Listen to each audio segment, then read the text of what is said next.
ស្វាគមន៍អ្នកគុណយមគ្រូបាទទាំងអស់គ្នាសាជាថ្មីម្ដងទៀតមកកាន់វីដេអូសម្រាប់កំពុងបីគុណភាគទី23ដែលជាបន្តរបស់យើងសាច់រឿងចាប់ដើមឡើងដោយហងឈិនគេនិយាយឲ្យថាក្រុមទីសិក្សារបស់កំណត់ទី3អាណាចក្រខយន្តប៉ុណ្ណោះអូនស្រីស៊ូស៊ីនឯងមិននឹងអាចទៅការពីគេទេតែស៊ូស៊ីនក៏បានតបថារឿងរបស់ខ្ញុំគឺមិនត្រូវការឲ្យលោកមកឆែកដល់នោះទេយ៉ាងខែពេលនេះក៏បាននិយាយទៅកាន់របស់ឈិនតែស្គាល់ពាក្យថាស្រឡាញ់គ្នាពេលឃើញនៅមុខដែរទេស៊ូស៊ីននៅពេលនោះក៏បានមកក្តីគេពីក្រោយហងឈិនគេប្រាប់ថាបិទមាត់យើងគឺកំពុងតែនិយាយជាមួយនឹងអូនស្រីស៊ូស៊ីនរបស់យើងនោះទេដើម្បីបានជាឲ្យហ៊ានលុបមាត់បែបនេះបើសារជីវភាពយ៉ាងខែទៀតថាការសំណល់ក៏នៅតែជាការសំណល់នៅពេលដែលយើងមានអាយុដំណាលហើយនោះយើងក៏បានឈានទៅដល់អាណាចក្រជារួចទៅហើយប៉ុន្តែឯងវិញគឺគ្រាន់តែស្ថិតនៅក្នុងកម្រិតទី3នៃអាណាចក្រខយន្តនោះទេប៉ុន្តែឥឡូវនេះយើងគឺស្ថិតនៅក្នុងកម្រិតកំពូលនៃអាណាចក្រទី4លើយ៉ាងខែ6កម្រិតសួរទៀតថាតើឯងមានអ្វីដែលល្អជាងយើងទេយ៉ាងខែក៏សួរឲ្យថាលបងឈិនសម័យថាលបងឯងគឺនឹងបញ្ចប់រឿងនេះដែរទេស៊ូសៀនក៏បានប្រាប់ឲ្យគេជាចេញពីផ្លូវរបស់នាងតែក៏ព្រោះថាពេលនេះយ៉ាងខែគឺកំពុងតែរងរបួសធ្ងន់នាងគឺត្រូវប្រញាប់នាំគេទៅព្យាបាលជាបន្តតែហងឈិនគេក៏បានស្រែកឲ្យថាគឺគ្មាននរណាម្នាក់អាចចេញពីទីនេះបាននោះទេហើយឲ្យសាកលនៃស្លាកអនុវត្តច្បាប់ត្រាបញ្ជានៅណាដែលហ៊ានគេចេញគឺត្រូវតែសម្លាប់ចោលស្របគ្នាបើយើងក៏លេងមកកាន់សារអនុវត្តច្បាប់បែបនេះវិញស៊ូមូក៏កំពុងតែរាយការណ៍ទៅដល់ប្រតិយាទាំងអស់គ្នាថាសម្ដីនៃគេនិយាយទាំងអស់គឺសត្វតែជាការពិតតែវៃឈុនគេក៏បានប្រកាសឲ្យក៏ព្រោះថាច្បាស់ណាស់យ៉ាងខែគេបានប្រាប់ប្រាណស្នេហ៍យ៉ាងជឿនដែលជាស្នេហ៍វិតមុនដែលមានឥទ្ធិពលដើម្បីមកបំផ្លាញអក្រសៀវជនរបស់គេព្រមទាំងចង់សម្លាប់គេនៅនឹងកន្លែងទៀតផ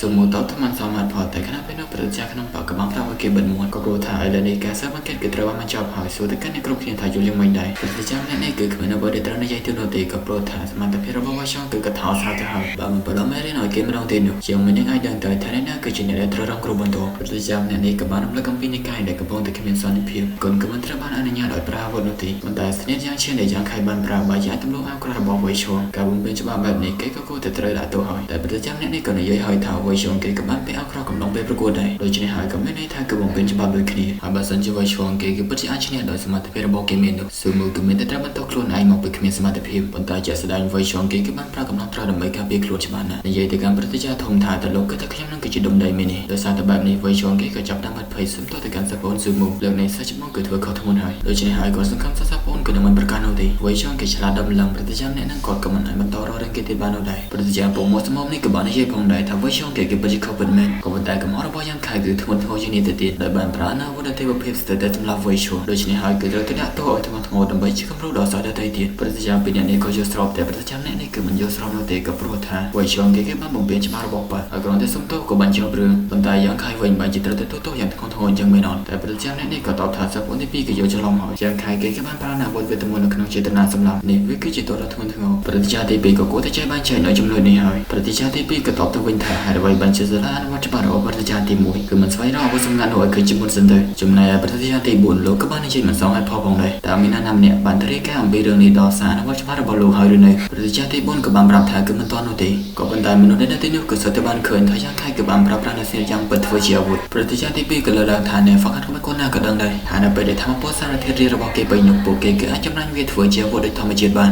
តែនេះអាចចាត់ទុកថាវាគឺជាអាវុធដោយទេវភាពដែរទេប្រតិយាទី4ក៏អត់សំណើចហើយក៏ព្រោះថាមានតែអ្នកដែលស្ថិតនៅក្នុងកម្រិតអាណាចក្រយ៉ាងប៉ុណ្ណោះទេតែបានបង្រួមវាធ្វើជាអាវុធបានប្រតិយាទី4ក៏និយាយឲ្យថាទៅលោកភ្លេចហើយមែននេះថាភូតហេតុគឺពិតជាកើតឡើងនៅលើពិភពលោកនេះនោះប្រតិយាទី4ក៏នៅតែនិយាយថាមិននឹងអាចទៅរួចទៅបើទោះបីជាមានក្បាច់គុណពិសេសមួយចំនួនក៏ដោយក៏សារលបងដែលស្ថិតនៅក្នុងកម្រិតទី3នៃអាណាចក្រខយន្តគឺមិនអាចទម្លាយនៅអក្រក់សៀវជនរបស់វ៉ាឈុនបាននោះដែរតែចំពោះប្រតិយាទី2នៅលើលោកនេះគឺគ្មានអ្វីដែលមិនអាចទៅរួចនោះទេមនុស្សគ្រប់គ្នាក៏សិតតែដឹងថាប្រតិយាទី4គឺបានរស់នៅក្នុងពមៀលសៀននេះអស់រយៈពេលជាច្រើនឆ្នាំមកហើយក៏តែងតែជ្រុកវិញទៅនឹងអំណាចផងដែរការអនុវត្តច្បាប់របស់លោកក៏ដូចជារៀងតឹងឡើងបន្តិចហើយក៏មិនអាចនៅកាន់កាត់ដំណើរមួយនេះទេបាននោះទេតែប្រតិយាទី1ក៏បានសួរហើយថាតើប្រតិយាទី2គឺមាននងចង់ការពារយ៉ាងខែមែនទេប្រតិយាទី2ក៏តបថាបើអញ្ចឹងតើវាជាមួយទៅទាំងយ៉ាងខែនិងវ៉ាឈុនពួកគេក៏សិតតែមានទោសទាំងពីរដូច្នេះហើយរឿងនៅថ្ងៃនេះក៏គួរតែបញ្ចប់នៅពេលនេះទៅប្រតិយាម្នាក់នេះគណៈពេលដែលចង់ខត់ក៏ត្រូវបានប្រតិយាទី2រំលឹកថាមុនពេលដែលមេដឹកនាំនិកាយបានបិទទ្វារចូលទៅក្នុងការហ្វឹកហាត់នោះគាត់គឺបានតែងតាំងលោកឲ្យគ្រប់គ្រងនៅសារអនុវត្តច្បាប់ប៉ុន្តែប៉ុន្មានឆ្នាំកន្លងមកនេះសារអនុវត្តច្បាប់គឺតែអ្នកធ្វើបាបទៅដល់អ្នកទន់ខ្សោយការពារទៅដល់អ្នកដែលមានអំណាចដូច្នេះហើយថ្ងៃស្អែកខ្ញុំគឺនឹងរាយការណ៍ទៅដល់មេក្រុមឲ្យរំលែកនៅសារអនុវត្តច្បាប់ចោលប្រតិយាទី1ពេលនោះក៏បាននិយាយថាខ្ញុំគឺចង់មិនដឹងយ៉ាងខែចេញពីវិមានលេងសៀវ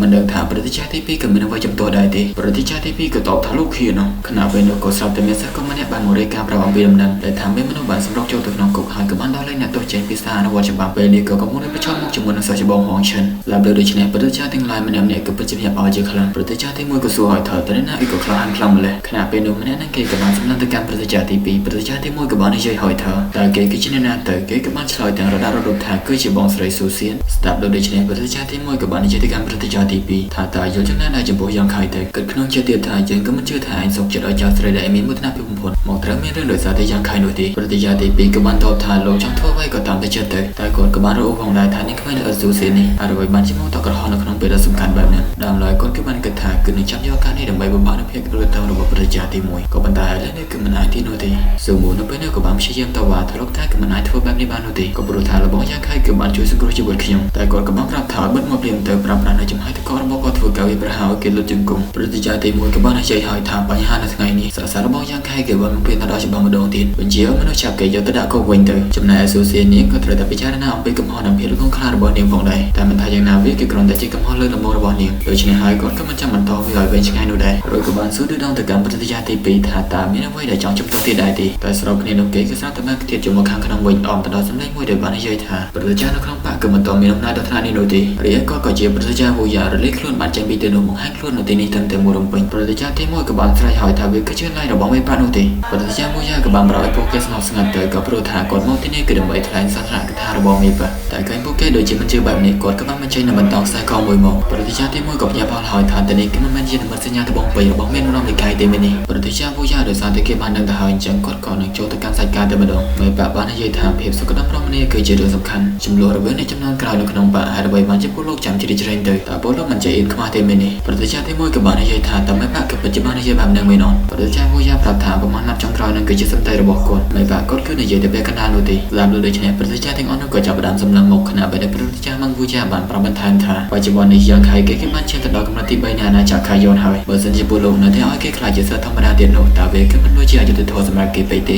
ព្រឹទ្ធាចារ្យទី1សួរថាតើនេះគឺជាអ្វីដែលលោកនិយាយមែនអត់គាត់ក៏បានប្រាប់ថាគឺជាសម្ដីរបស់មេប៉ាឥឡូវនេះការបញ្ជូនសារក៏ត្រូវបានបញ្ចប់ដូច្នេះហើយពលលោកក៏គួរតែដោះស្រាយទៅតាមនឹងទៅដោយសារតែបែបនេះព្រឹទ្ធាចារ្យទី2និងអ្នកដែលទៀតក៏បានចាក់ចេញរីឯព្រឹទ្ធាចារ្យទី1ក៏បានធ្វើសញ្ញាឲ្យចង់គេចាក់ចេញដូចគ្នាដែរព្រឹទ្ធាចារ្យម្នាក់នេះក៏បាននិយាយទៅកាន់ព្រឹទ្ធាចារ្យទី1ថាដូចជាមិនស្រួលនោះទេរឿងនេះគឺច្បាស់ជាមិនតូចនោះឡើយបានជាអាចលើកទៅដល់មេប៉ាបែបនេះព្រឹទ្ធាចារ្យម្នាក់នេះនិយាយថាអាចទេមេប៉ាគឺអាចដឹងពីយើងនៅក្នុងឱកាសនេះនោះនេះវាគឺសបញ្ជាក់ឲ្យឃើញថាមេប៉ាក៏កំពុងតែខ្លំមើលវិមាននៃសៀវពីចម្ងាយនៅឡើយព្រឹទ្ធាចារ្យទី1ក៏លើកឡើងថាក្នុងករណីនេះពួកយើងគឺត្រូវតែប្រុងប្រយ័ត្នសកម្មភាពនៅថ្ងៃអនាគតសាច់រឿងពេលនេះក៏កាមកដល់ក្រុមរបស់យ៉ាងខៃអានេះវិញហងឈិនក៏និយាយឲ្យថាក៏ដោយសារតែឯរឿងរូបបែបនេះដូច្នេះហើយក៏មិនទោសយើងឲ្យសោះតែខណៈពេលនោះក៏ស្រាប់តែមានសិក្កម្នាក់បានមកដល់បង្ហាញនៅស្លាកបញ្ជាប្រាប់ថាចាស់ទុំទាំងអស់គឺបានសម្រេចរួចហើយថារឿងរ៉ាវគឺត្រូវបញ្ចប់នៅថ្ងៃនេះអ្នកណាដែលហ៊ានល្មើសនោះគឺនឹងត្រូវប្រឈមមុខនឹងការដាក់ទណ្ឌកម្មដែលលើដូច្នេះហងឈិនគេក៏សោកស្ដាយហើយក៏ព្រោះថាបើសិនជាគេចាត់ការឲ្យលឿនជាងនេះបន្តិចនោះគឺច្បាស់ជាអាចកម្ចាត់យ៉ាងខៃបានក៏ប៉ុន្តែពេលនេះគឺមិនមានឱកាសទៀតនោះទេដូច្នេះហើយគេក៏មានតែមកខំចិត្តដោះលែងយ៉ាងខៃស៊ូសៀននាងក៏បានជួយគ្រាយ៉ាងខៃចាក់ចេញពីទីនេះជាហេតុធ្វើឲ្យសាច់រឿងរបស់យើងក៏ត្រូវបានបញ្ចប់ជាចុងក្រោយអរគុណទៅកាន់អ្នកក៏និយមគ្រប់ក្រុមគ្រប់បាក់ទាំងអស់គ្នាដែលតែងតែគាំទ្រអធិស្ឋានបន្សិនជំនឿកំហុសខុសឆ្គងជួបជាមួយនឹង admin នៅក្នុងវីដេអូសម្រាប់រឿងជាបន្ត